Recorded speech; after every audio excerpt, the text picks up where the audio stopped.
This is episode 23 of the Home and Family Culture Podcast. This is Jody Chafee, and in this episode I interviewed S.J. Barakony, futurist and education disruptor.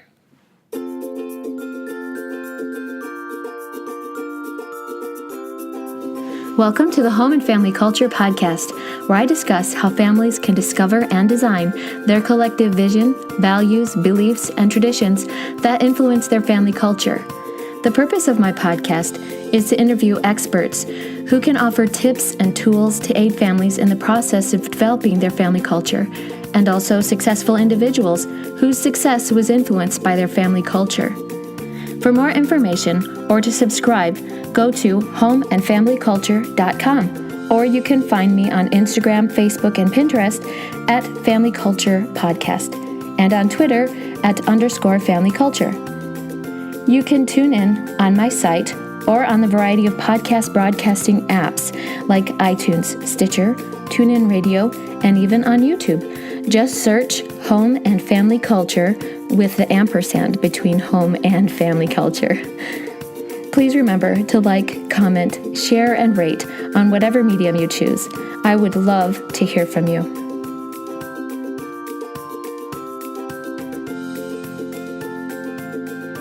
SJ is a CMA, consultant, mentor, and advisor, as well as the founder and CEO, Chief Encouragement Officer of SBSL, an educational solutions provider. He is 41 years old and has been an entrepreneur in the educational field for 5 years as of the fall of 2016. His business model includes designing and/or implementing customizable solutions for business owners to address 3 deep fundamental problems with the traditional approach to the K-12 college university and also graduate tracks of education in America. He is presently involved or has been actively involved in the following mentorships and/or advising programs and organizations: YEA, Young Entrepreneurs Academy, Teen Entrepreneurial Camp, AWANA, OWU's EMF, Econ Mgmt Fellows, Sundown Group's Ask an Expert Program, HECOA's Special Events, ECDI's Professional Advisory Network, or PAN. He is a National Steering Committee member. He serves his alma mater, Ohio Wesleyan, OWU, on the Central Ohio Alumni Leadership Board, and is also an active member of a nonprofit board, ChefVet. His favorite pastimes are traveling, reading 220 plus paper and audio books in the past 6+ years, listening and watching inspirational content, connecting people who may not otherwise have met in the course of time, and being a futurist visionary when it comes to organically transforming the education system for the gig economy age in which we now find ourselves. Awesome. Thank you, SJ, for being here. It's an honor to be here, and I'm deeply appreciative of the opportunity to serve you and your audience. So tell us, what is your perspective of what family culture means to you? Well, I'm going to draw from some common definitions for both culture and family, and then we're going to merge them together. Culture, as defined commonly, is the totality of socially transmitted behavior patterns, beliefs, institutions, and all other products of human work and thought. Okay, and then family is defined as a fundamental social group in society, typically consisting of 1 or 2 parents and their children. Okay? Mm-hmm. So now let's put those together. So in other words, you have a social group with socially transmitted behavior patterns and beliefs. So if you put those together, the social group has beliefs, the group has behaviors. I look at the fundamental definition of family culture as that, and I also would highlight the fact that I believe the family unit throughout many millennia of world history is the fundamental unit of society. And when you run the culture through it, you are just perpetuating generation by generation what was left to us by our forefathers millennia ago. And I think it's beyond important to understand these definitions, understand how they work together. Because we are the ones perpetuating those beliefs and behaviors from the generations. Yeah. We are.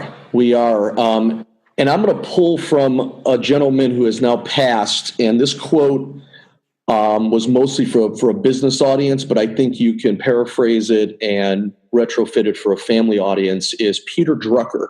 Mm-hmm. Peter Drucker was attributed to have said that culture eats strategy for breakfast.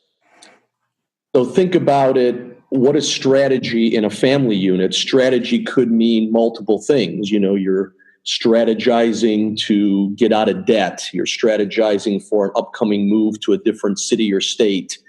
You're strategizing how you're going to get all your kids between points A, Z, and everything in between. So all those things put aside pale in comparison to the culture. So in other words, you must have a strong culture in a family, in my reasoned view, in order for the family to not only go day to day, week to week, year to year, but also to perpetuate that to the next generation. And so when you speak, you talk about soft skills. Could you define for us what exactly soft skills are to you? Well, first of all, I would say that for your audience have ever heard of or used actively in a paper, in a conversation, the words people skills, mm-hmm. interpersonal, life, or even indirectly business skills, you actually are also defining soft skills. These terms are pretty much interchangeable. And if I may pull out a term from our English classes from long ago, they are synonyms. I went to a lunch and learn event about a month ago here in Central Ohio. Mm-hmm. He suggested that we record short 1 to 3 minute videos on what he referred to as frequently asked questions. And one of my most frequently asked questions is what you asked me, unsurprised, which is what are soft skills, or how would you define them? So would you say then people skills are basically, soft skills are basically like social skills, emotional intelligence, the kinds of things that reasoning skills, would that be along those lines? Yes. I would say there are probably, the ones you cited are definitely examples. I could throw a few more at you, and when you mentioned you were thoughtful enough to listen to my HECOA talk, I mentioned one in there. I think it was in the Q&A, empathy. Empathy is a huge one because sympathy and empathy are very different things. Leadership, when done organically, not by position, that's a soft skill. Servant leadership, thought leadership is a soft skill. Financial literacy, knowledge is a soft skill.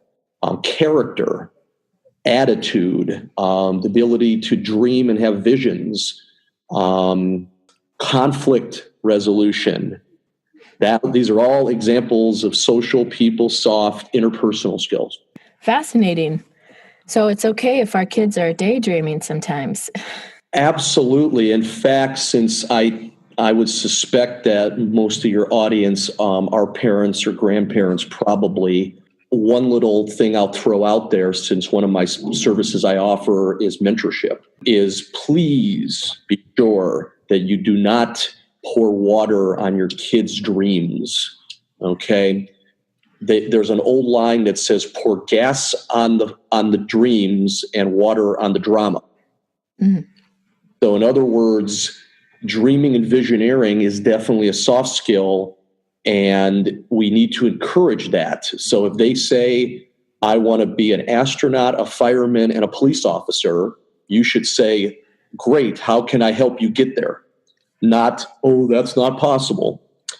So that is an excellent little sidebar point that I'll make as part of this, because it does fit in the family culture. The culture should be based around a dream-centric culture, a visioneering culture, meaning like you should always attach the reality of your family to the vision and never the vision to the reality. Okay? Put in reverse, you are not really doing a really good job, I'm sorry to say, with your family culture. So besides supporting our kids' daydreaming and What can parents do then to support more of these soft skills? And perhaps you can go into more relating it to the type of education that our children receive.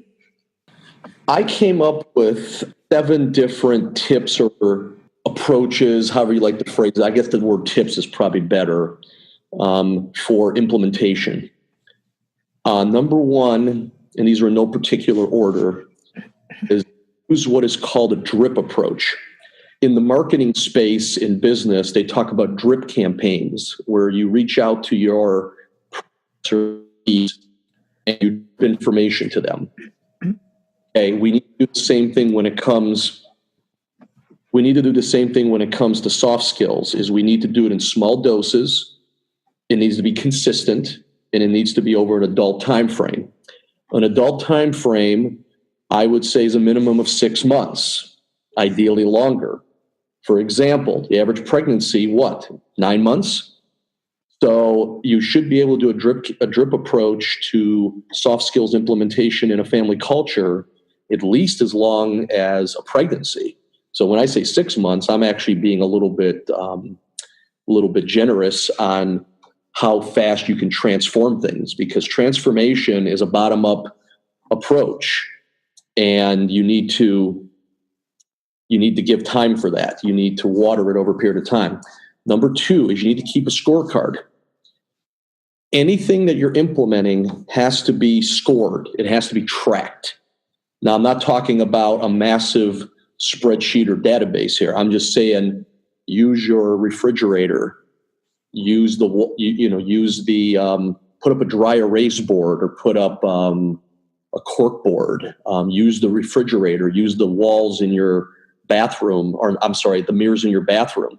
Something where people are constantly in the room, on an ongoing basis, and they see it, and they're doing things that are more, shall we say, repetitive, like brushing your teeth or pulling food out of the fridge or something like that. So keep a scorecard. And again, it doesn't have to be complicated, but you need to track these things. And if you don't, it's harder to know if progress is being made. Number 3, I believe it's important, and I leave this to the discernment of everyone in your audience. I can't tell you how exactly to shape this, but I would recommend disconnecting as much as possible from the mass major media, because with all respect to our friends who may be, friends of your family or coworkers wherever you work, or church members, whatnot, the mass major media really is not all that family friendly. And this is not a political stance, because frankly, I'm very anti-political. I believe in civics, and civics and politics are very different concepts. So I'm just saying that the mass major media, putting all the politics aside, is really not that family friendly. And it's also more what I refer to as infotainment. So the information that's passed along is really more entertainment based, and the information is really not wisdom centric. So that's number 3. So in other words, you don't want to keep a scorecard and have a drip approach and then basically wipe it out by putting the mass media into your house. Okay. Number 4, distinguish between leisure and pleasure-centric activities, hobbies, and interests. Leisure and pleasure, when you look at the root definitions and you think a little bit about it, are very different. Here's a real colloquial definition. Leisure activities require some brain involvement. An example would be a reading circle. An example would be listening to a podcast together. Pleasure-centric activities are mostly where you shut your brain off, okay? And there's a role for each of those in a family, but I truly believe that the most strongest family units, ones that I've encountered in my work in the educational space as well as outside of my professional work, are mostly leisure-centric. And doesn't mean that these folks don't, go off and do something that is completely without thought. It just means that they mostly focus their family on things that require them to collaborate together, to, think a little bit. And I think that's very important. Next would be a word that a lot of people don't like, but it's very important, is accountability. You need peer-to-peer, group, and third-party accountability. I think all three of them are like layers. So for example, let's say we're talking about a family of a mom and dad and 2 kids, okay? Peer-to-peer would be one-to-one, so it could be mom to daughter, father to son. Then within the group, the family unit is the second layer. And then third is if you have someone who's trusted from outside of the family, a third party. It could be a family member by blood. It could be pastor, priest. It could be neighbor, someone who you know will hold you accountable, okay? The best term that I can think of here is Seth Godin, who is a marketing guru, defines what's called a tribe. Basically, what you're doing is you're building a tribe here, and Seth Godin's definition is the best that I've seen, and I'll defer your readers to look that up, or if you'd like, I can pass along a link. But his book called Tribes is a fantastic book. Next is focus on one skill per month per family member. So for example, at any one time, let's say you have, again, the family unit of 4, is you could have 4 skills being improved and implemented with the scorecard and such at any given month. So in other words, work it so you're not overwhelming the family, but make that you are improving yourself. And then last but not least is be aware, and this is a great lead into the next question, be aware of what schooling and education are and aren't. Frankly, they're very different. So I like to use an acronym in my family advisory service called CAR. You drive a car, but there's also a CAR when it comes to family advisory work in the educational space. It's you can complement the schooling, you can add on to the schooling, or you can completely replace it. And replacing it, of course, would mean a home education curriculum of some kind. Add-on means they've already graduated, but they're still under your roof. And complement means you're complementing it while they're still in the track. So those are some thoughts, 7 of them. Hopefully one or more or many or all of them will resonate with your audience. Thank you. I love those. I really do. They really are great skills and tools for helping families to implement these teaching soft skills, making sure not so much, doesn't even have to be teaching the soft skills, but just making space for the soft skills to happen, I think, to make it a part of your life. I mean, of course, setting the goals and keeping track of them, that's very intentional. But on top of that, just allowing space for the soft skills to happen. I like that you said compliment, because although I homeschool my kids, and I know people who homeschool, I also know a lot of people who can't homeschool. Right. And so I think that it's really important for people to learn about what they can do with their family that allows them to support these types of skills or to support more self-directed education, even though they have to send their kids to a public school. So can you tell us now more about how to follow an educational path that will allow us to teach our children these soft skills? I would start to answer that question this way. If you asked an average parent, and this is sort of a partially rhetorical question for your audience, how many methods or how many pathways can you take in the K-12 track, for example? You'll probably get so many varying answers like I do here in Central Ohio, but I would say you're probably going to get an average answer of maybe 3. So a family will say, the public school, they'll say private, and then a good chunk will probably say, they'll probably use the word religious school, although the term I prefer is faith-based, but either way, same thing. However, we need to unpack it further. Each state has their own state-centric construct for education.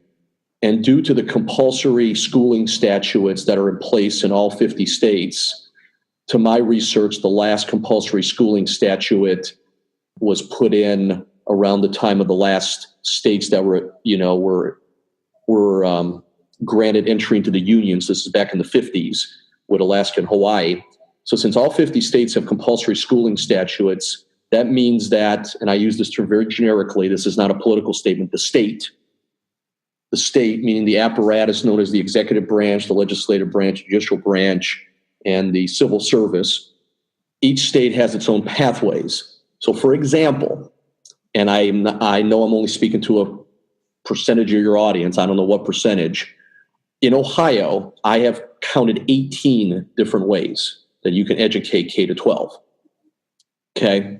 Anything from unschooling, which has very little structure by design, all the way to the conventional public schools. So understanding that your audience is probably heavily domestic within the boundaries of the American borders, although you may have some international folks. I know the HECOA organization is international. Each state has to be researched that way. And when you first of all start with that construct, understand that there's many, many more than the average parent realizes. That's the first part of the answer. Go for the information so you can expand your knowledge. So are you referring to, so if it's between unschool all the way up to conventional, so would that include things like Montessori, Charlotte Mason, those different types of things? Are those included in the 18 different? Yes, in Ohio, what I'm doing, and I'm working on this right now, is I'm creating a visual matrix, a grid. Right now, I can write it down in words, but words and pictures are two different things to the brain, and people remember pictures better, which is why my presentations for the HECOA organization have been very heavy on visuals, because I realize that. So yes, to answer your question head on, absolutely. What you do is you have to take the physical structure of the building and you have to overlay it with the philosophical approach. And that's how you end up with 18 in Ohio. And there actually may be a couple I haven't uncovered yet. I like to say that I'm a student myself. I am always learning. So in other words, the 18 could easily turn into 21 over the next few years as I continue to dive into this. So in short, you need to take the physical building where the instruction's happening, including, of course, a home or a church or any other setting, and then you have to map philosophical approaches on. So philosophical approaches, I'll add a few more to the list you gave me. TJED, the Thomas Jefferson approach. Classical, Waldorf, the liberal arts, the Liber or Libertas model. Those are examples of philosophical approaches that you can map on top of a physical building. And then again, to bring it back to the first part of my answer, you then have to be able to go to the resource for your state or your province or whatever governing authority you live in, and you need to understand what options are available, because again, the compulsory schooling statutes, at least here in the American states, are what they are. So the state apparatus still has the control. And in some states, you have a lot of leeway. In other states, you have leeway, meaning it's legal and it's certainly available. It just means that you have to go through some additional administrative burden. Okay? So that's the key here as you implement CAR. Is CAR, again, is complement, add on, replace. So when you map the philosophical on top of the physical and get the matrix and grid, then you have to, you have to know where your kids, grandkids, adopted kids are, in the sense of, are they out of the system? Are they still in it? Or do you want to do like you have done, ma'am, and you want to bypass it entirely? And then that's when you kick CAR into the picture. So that's the key here, is you never are without the ability to have some control over directing your kids' education. You just have to understand that you have to empower yourself. You have to create the autonomy, and you have to understand that you're not doing anything wrong. You are doing what's right for your family. And like I said, I highly customize solutions in my business, and I encourage families, whether they want to go with my, with my knowledge and experience or not, you still have to design it, and you have to understand that your kids have unique special gifts. You have unique special gifts and values and traits. And the state apparatus, again, non-political statement, does not recognize that. It's a one-size-fits-all model that was created for an era known as the blue-collar industrial age. It has some agricultural age components like the 180-day year. That's from when we were tending crops. And then they overlaid a few other things later on as we moved out of the blue-collar age and we moved into the corporate age, which was the age of white-collar people going to an office building, versus a farm or a factory. But either way, the fundamental constructs of the state apparatus have not caught up with the economy, and we need to make sure we understand that when we're looking at answering this question. So I know that's a lot. Hopefully that was insightful. Yes, of course. And I think it's really interesting that to understand, and it's important to understand what type of education your child is getting so that you know to what level you need to come in and intervene if you need to about teaching them these soft skills. And I want to talk about why it's important to know what type of education your child is getting. What are these skills leading to in the long run? Because with the economy changing and life changing so much, why do they need these skills? Well, first of all, regardless of what you as a parent, a grandparent, a guardian are doing with your life, meaning the what you do or the how you do it, which, by the way, as a quick aside, putting on my mentor hat for a second, you should always subordinate those two questions and answers to who you are and why you're doing what you're doing. Okay? The who and why questions are multitudes, acres, pick your favorite demonstrative word, more important than what and how you do something. But regardless of that, you need to be engaged. You need to know what is being taught to your kids by the state apparatus. If you are in a public school, again, even if you're in a private school, secular or faith-based, they still have to subscribe to the schooling statutes. So there's various rules and regulations. For example, there's a Christian school not too far from where I live, and they do the exact same thing as the public schools around the area. They have the bells, they have the classes, they have the testing. So literally, it's pretty much a mirror image with some, with, in the case of that institution, with adding a biblical component, right? But outside of that, it's pretty much still the same thing that I mentioned a few minutes ago. So part one of the answer is you have to be engaged.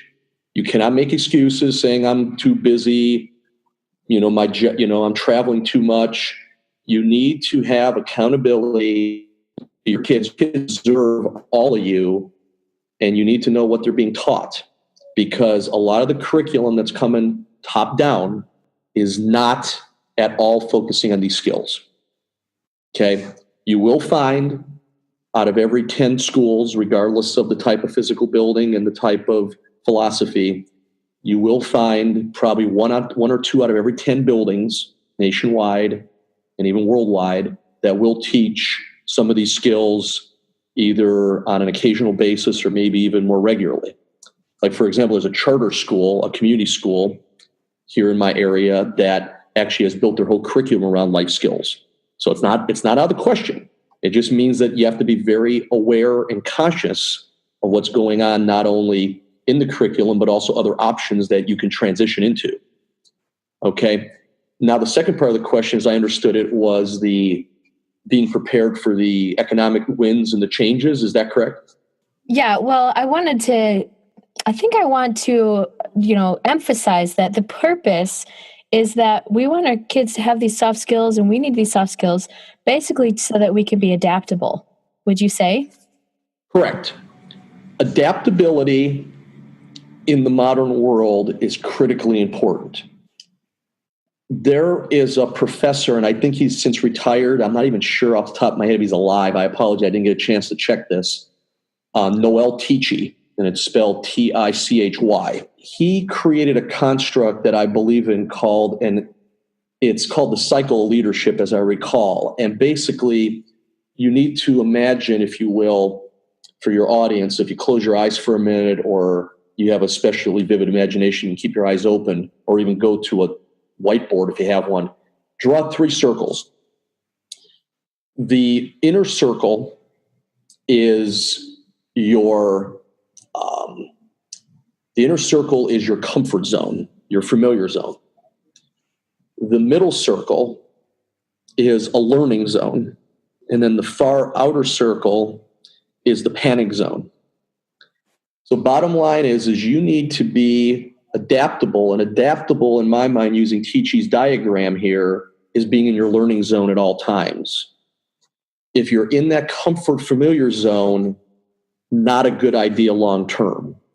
You obviously certainly don't want to spend a whole lot of time out on the fringes in the panic zone, because that's when you get answers from people like, I'm too busy, I'm overwhelmed, my plate's overflowing, that kind of stuff. And that's not healthy for a family culture, going back to the original question. So adaptability is key, because here's the deal.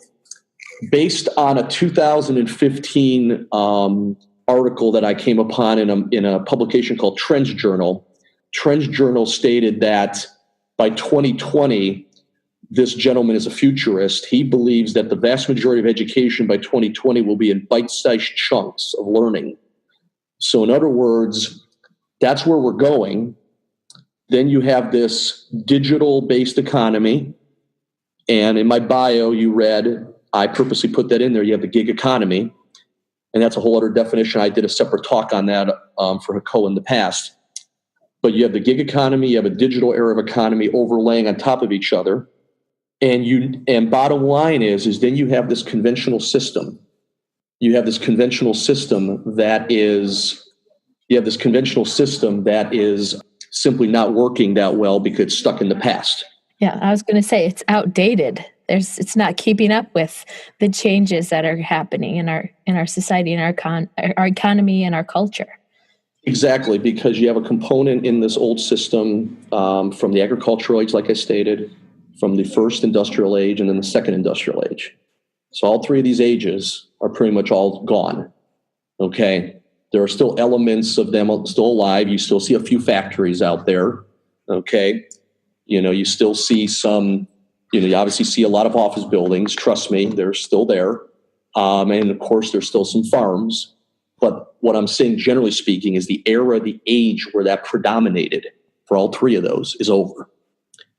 So you have a digital age that's replaced it, and a gig economy. There's a lot of educational innovators, and I like to refer to myself at times as an educational disruptor. There's a lot of disruption going on. It's all over. And I'm doing my best where I have the opportunity to connect with these people, because we all see a lot of the same things.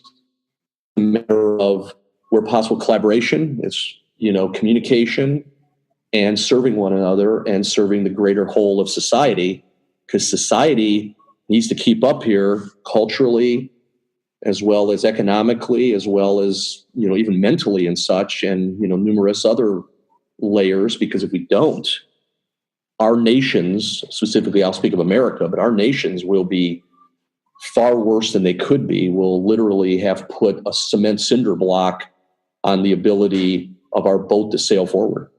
Yeah. And I mean, something that you've talked about is that kids need to learn, and we all do. And when I say kids, I mean, in general, everyone. We need to learn how to think, because of the way that things are changing. We've got to be able to adapt. We've got to be able to know how to think, because if we can't keep up, then what's going to happen? What's going to happen when the conventional jobs that we're raising our kids to pursue don't even exist? I watched this video with my kids the other day, and it was talking about how innovation that is created is actually created to replace jobs. And so we have been programmed in a way to be afraid of innovation, because we're afraid that it will replace jobs and our economy will collapse and nobody will have jobs. But in reality, history has actually shown us that when there is innovation, it does replace jobs, but it doesn't necessarily diminish the job force if we are adaptable. So for the example that they gave was ATMs. Banks and tellers were afraid that people were going to be replaced because of the invention of ATMs. But And in reality, because of the ATM's development, it allowed banks to open more branches and allowed tellers to take on new roles. And so that adaptability with the development of our technology is going to expand the possibilities that we have for our future if we have those skills and the adaptability, and also in order to relate and interact on a larger scale, because we are being able to connect with people all around the world from different backgrounds with different scenarios, and we've got to be able to relate. Completely agree with that. Bottom line is, fear is such a deep-seated emotional reaction, and it's been here throughout our years, ever since humans have walked the earth. There's been fear when we were moving from an agrarian society to where, we were hunter-gatherer to agrarian to more agricultural, and on and on and on. There's always been fear drivers. And bottom line is, these fear drivers haven't gone anywhere. There's certain elements of our culture, of our society, that use them almost by default. Okay.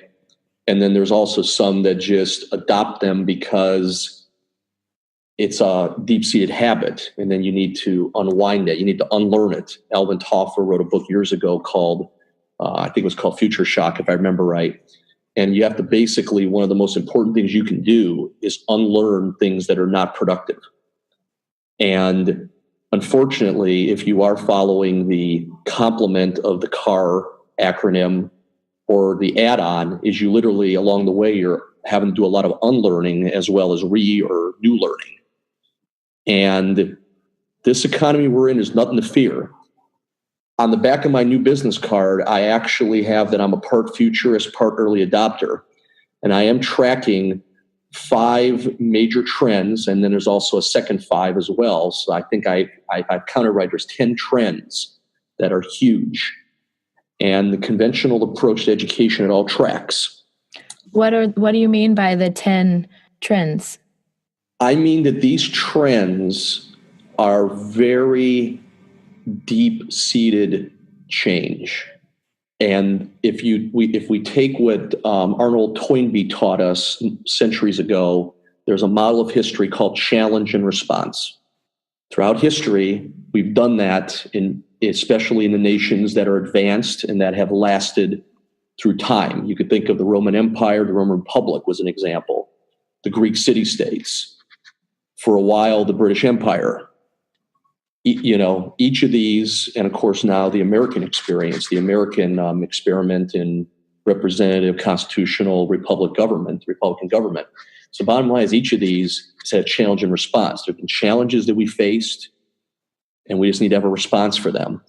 So the challenges, to use this construct, is you have these 5 and then another 5 major key trends that are happening as we speak.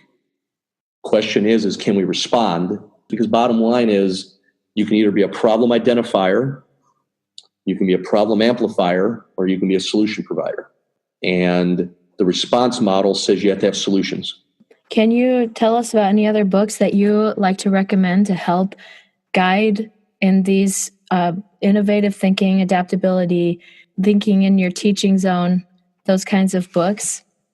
I came up with, and I know this is quite a few, so in the area of what I would refer to as social capital, which is your width and depth of relationships. So in other words, building the relationships in the culture, which is a soft skill. There's a book called The Art of Neighboring by Jay Pathnak, if I'm pronouncing it right. Art of Neighboring teaches you how to build relationships with your neighbors, which you think is a common thing, but a lot of neighborhoods, regardless of their condos, homes, or apartments, tell me, raise your hand. Do you know all your neighbors? Number 2 under that category, and this is a really, really, really cute title, is Giving Candy to Strangers, a book by Stan Holden. So basically, you need to understand how to communicate with people and build relationships by the ability of how you communicate. And communication is a huge soft skill. Okay. When you move into more of a leadership area, thought leadership, servant leadership, organic, there's a couple books, volume 1 and 2, called The 8 Attributes of Great Achievers. So you can learn from history. What did these men and women do that allowed them to be great achievers and created leadership without titles? And then lastly, in that area is an excellent book called 10,000 Horses by Ken Jennings. And the title is a little bit misleading, but it's in terms of the fact what it's teaching, but it's a really, really cool book. When we move into an area of people skills, there's 2 classics, one of which is probably more well-known than the other, but I'm going to mention them both. The first one that most people would recognize probably is How to Win Friends and Influence People. Dale Carnegie's book is an absolute landmark classic. And I'll tell you something, if every single person in political office read that, it would be revolutionary, let alone if everyone in a school setting or in every family. Then the second one that's a little bit less well known, but it's just as good, is How to Have Power and Confidence in Dealing with People. It's a book by Les Giblin. Excellent, excellent quality book. When we move into habits, there's 2 great books. One is Daniel Pink's book called Drive, which teaches what motivation really is. And there's an excellent chapter in there about the types of motivation you want to use versus the ones that have been proven over and over again to not work. Okay. And unfortunately, the conventional state-funded apparatus system that, again, the private institutions have to follow because of the statutes are still using the old model for the most part. Then the next one is called Influencer by Carrie Patterson. Carrie Patterson and several other authors wrote Influencer. It's an excellent book. Teaches you how to properly build influence. And again, if you're a parent, grandparent, guardian, you want to have influence, bottom-up influence in a family to have that culture. Then last category I drew from is personalities. There's a great book called Positive Personality Profiles, lots of P's, Positive Personality Profiles by Robert Rohn, R-O-H-M. And then the last one overall is Personality Plus, which is a book written by a lady back in the 1980s named Florence Litterhauer. For a while, she did speaking around the country too, and she talks about personalities. So in summary, you got social capital with depth relationships, organic thought leadership, servant leadership, people skills, personalities, and being able to identify and understand them. And then lastly, habits. How do you build influence? How do you build habits? How do you properly motivate? So those are some categories I drew from today, and I hope any of those 10 are of some help to your audience. And I thank you for allowing me to share them. Thank you so much, SJ. I really enjoyed this, and I would love to talk more about the college tracks and the gig economy. Those sounds very interesting to me. I've been learning a lot about like entrepreneurship and things like that lately, and it sounds like along those lines of being able to self-direct your future in a lot of ways. But in conclusion, can you just share us what final tip you would leave with parents to help them in their goals to teach their kids soft skills? One overall tip: don't put your head in the sand. One of the biggest enemies of progress and one of the biggest ways that you can basically self-sabotage your own family unit and basically almost, take the culture that you want to build and completely go in reverse or wipe it out is self-deception. Basically, deceiving yourself and or ignorance. Ignorance is not really bliss. So don't stick your head in the sand. The ostrich sticking his head in the sand never really changes the lion's dinner plans. And the lion here, to use the metaphor to illustrate out further before we're wrapping up here, the lion here would be the economic winds, the changes, the trends I spoke of earlier. It's going to happen. And there are innovators, disruptors, creatives, visionaries that are driving these things, regardless of if you're prepared or not. So it's much better, in my reasoned view, to be prepared for the eventualities. The eventuality may hit next week. It may not hit for a decade.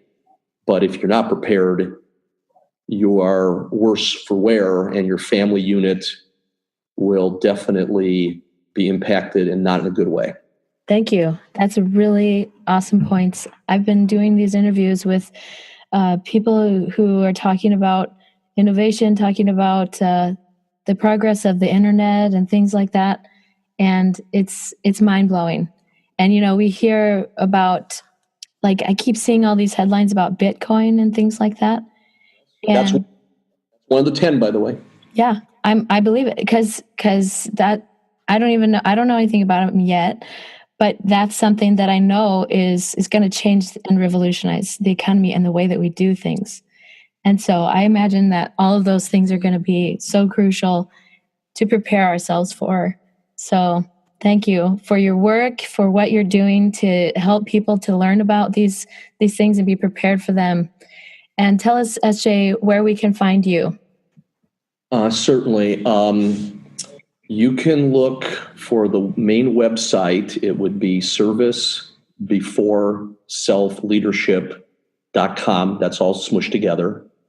That's the main website. You will also find me on Instagram. You can find me on Facebook, LinkedIn, and Twitter. Twitter is probably my favorite. I was an early adopter, and I'm thankful to say that I'm almost at 7,000 followers. I'm pushing that. And again, it's not about quantity, but it just shows that, I like to say that I'm doing something right there. So you can find me on all those social platforms. You can find me on the website.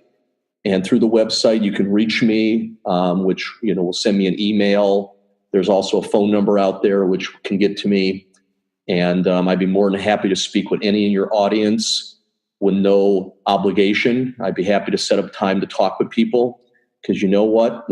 Any one family I help one by one is one family that's better prepared for what's coming, because what's coming is major.